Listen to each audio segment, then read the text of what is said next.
Friends, नविता's kitchen में आपका स्वागत है। आज की हमारी रेसिपी है पंजाबी दाल तड़का, जो कि है ढाबा स्टाइल। बहुत ही मजेदार टेस्टी दाल है। तो चले देख लेते हैं कि इसे बनाने के लिए हमें कौन कौन सी चीजें चाहिए। मैंने दाल तड़का बनाने के लिए 3 दालें मिक्स की हैं। आप एक सिंगल दाल से भी बना सकते हैं। यहाँ पे मैंने ली है चना दाल आधा कप, तूर दाल आधा कप और मूंग दाल 1/4 कप। तीनों दाल एक बाउल में मिक्स कर देंगे और इन्हें अच्छी तरह से वॉश कर लेंगे। इसी के साथ हम लेंगे नमक स्वाद अनुसार, हल्दी पाउडर 1 छोटा चम्मच, लाल मिर्च पाउडर 1 बड़ा चम्मच, 1 बड़ा चम्मच जीरा, 1 चक्रफूल, 2 सूखी लाल मिर्च, 1 तेज पत्ता, 1 छोटा प्याज बारीक कटा हुआ, 2 लहसुन की कलियां बारीक कटी हुई, 1 छोटा टुकड़ा अदरक का बारीक कटा हुआ, टमाटो प्यूरी 2 बड़े चम्मच। तो चलें अब हम दाल को बॉईल करना शुरू करते हैं। मैंने दाल को अच्छी तरह से वॉश कर लिया है। अब हम इसे प्रेशर कुकर में डालकर पका लेते हैं। अब हम कुकर में पानी डाल देंगे। हम यहाँ पे पानी दाल से 2 गुना ज्यादा लेंगे। जैसे कि अगर हम दाल 1 कप ले रहे हैं तो हमारा पानी 2 कप होना चाहिए। इसी के साथ हम इसमें नमक और हल्दी डाल देंगे और इन्हें अच्छी तरह से चम्मच के साथ मिला लेंगे। अब हम प्रेशर कुकर का ढक्कन बंद कर देंगे और 4 विसल आने तक दाल को पकने देंगे।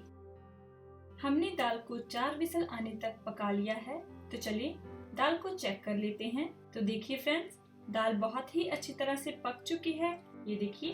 तो चलिए अब हम दाल के लिए तड़का तैयार कर लेते हैं। यहाँ पे मैंने एक पैन को गैस पे रख दिया है और गैस को मीडियम हाई फ्लेम पर ऑन कर दिया है। अब हम इसमें 4 बड़े चम्मच तेल डाल देंगे और तेल को गर्म होने देंगे। तेल गर्म हो चुका है। अब हम इसमें सबसे पहले जीरा डाल देंगे। थोड़ा सा जीरा बचा के रख लेंगे। इसी के साथ सूखी लाल मिर्च, चक्रफूल और तेज पत्ता डालकर इन्हें थोड़ा सा भून लेंगे। अब हम इसमें बारीक कटा हुआ लहसुन डाल देंगे और इसे भी थोड़ा सा भून लेंगे। लहसुन का कलर हल्का ब्राउन हो गया है।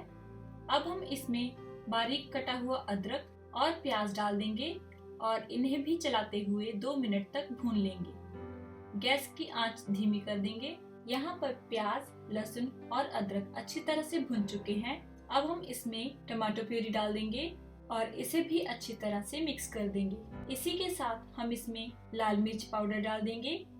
थोड़ा सा इसमें से बचा के रख लेंगे, जो हमें बाद में यूज करना है, और इसे भी अच्छी तरह से मिला लेंगे। तो यहाँ पे तड़का दाल के लिए हमारा तड़का बिल्कुल तैयार हो चुका है और जो दाल हमने पकाई है वो इसमें डाल देंगे और अच्छी तरह से मिक्स कर देंगे। तो यहाँ पे हमारी तड़का दाल बनकर बिल्कुल तैयार हो चुकी है। इसे सर्व करने के लिए एक बर्तन में निकाल लेते हैं। अब हम तड़का दाल की गार्निशिंग के लिए तड़का तैयार करेंगे। यहाँ पे मैंने एक कड़छी में तेल लिया है, उसे गर्म कर लिया है। अब हम इसमें जीरा डाल देंगे, सूखी लाल मिर्च और जो लाल मिर्च पाउडर हमने बचा के रखा था वो भी इसमें डाल देंगे।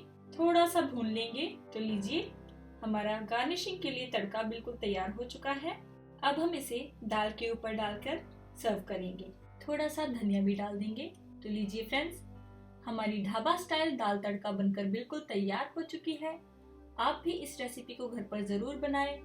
उम्मीद है कि आपको ये रेसिपी बहुत ही पसंद आएगी। और अगर आपको ये रेसिपी पसंद आए तो हमारे चैनल को लाइक करें, शेयर करें और हमारे चैनल को सब्सक्राइब करना ना भूलें।